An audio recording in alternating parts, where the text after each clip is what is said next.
அதாவது அபானன் பிராணனை பத்தி சாமி சொல்லியிருக்காருன்னு சொன்ன இல்லையா. அப்படி வெளியில் போகின்ற அபானனை வெளியில் போக விடாமல் அவங்க உடலுக்கு ஏத்த மாதிரி இது மாறுபடும். ஏப்பத்தை பத்தி ஒரு பதிவு போட்டிருந்தேன். அதுல இன்னைக்கு அநேக பயிற்சியாளர்கள் ஜெபிக்கும் போது ஏப்பம் விட்டுட்டு இருக்காங்க. அது நன்மையா தீமையா அப்படின்னு சித்த வேதத்துல சாமி என்ன சொல்லியிருக்கிறார் அப்படின்றத உங்களுக்கு எடுத்து சொல்ல போறேன். 4வது அத்தியாயத்திலேயே இருக்கு. ஏற்கனவே அந்த பதிவுல ஒண்ணு போட்டிருப்பேன். அதுல தொடர்ச்சி.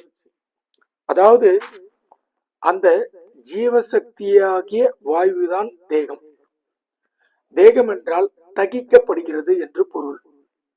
அப்படி தகிக்கப்படுகிறது ஜீவசக்தியாகிய வாயுவே ஆகும். வந்துருச்சா? அப்படின்னா ஜீவசக்தியா இருக்கின்ற வாயு நசித்து போகின்றபடியால் தான் வாயுவிற்கு தேகம் என்று சொல்லப்படுவது. அதனால் ஜீவசக்தியா இருக்கின்ற வாயு தான் ஈஸ்வரன்.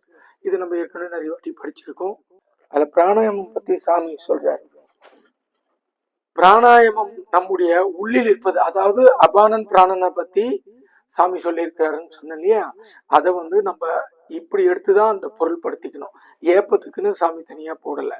நம்ம அதை பொருள்படுத்திக்கணும். என்னன்னா, பிராணன் நம்முடைய உள்ளில் இருப்பது, அபானன் வெளியில் போவது.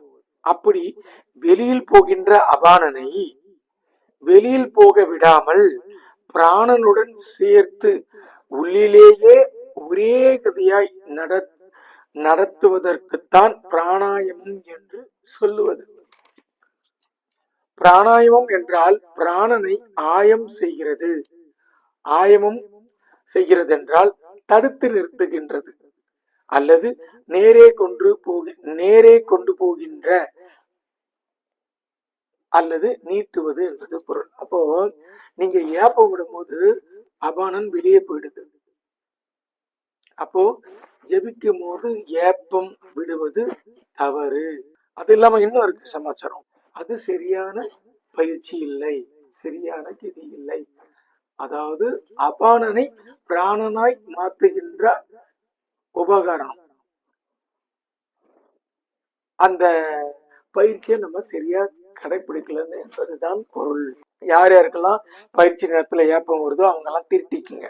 அது இல்லாம இன்னும் இருக்கு சமாச்சாரம். ஆகையினால் பிராணாயாமம் என்று சொல்வது நமது உள்ளில் இருக்கின்ற பிராணனை வெளியே விடாமல் நம்முள்ளேயே நடத்துவதாகும். அப்படி செய்கின்றவருக்கு யாதொரு வியாதியும் உண்டாவதில்லை.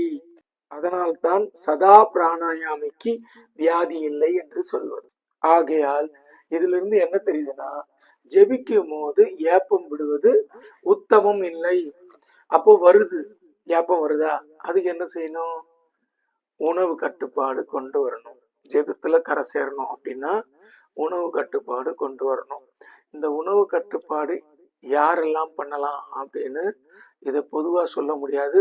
அவங்க உடலுக்கு ஏத்த மாதிரி இது மாறுபடும். முக்கியமா ஜபத்துல ஏப்பம் விடுறவங்களுக்கு இந்த பதிவு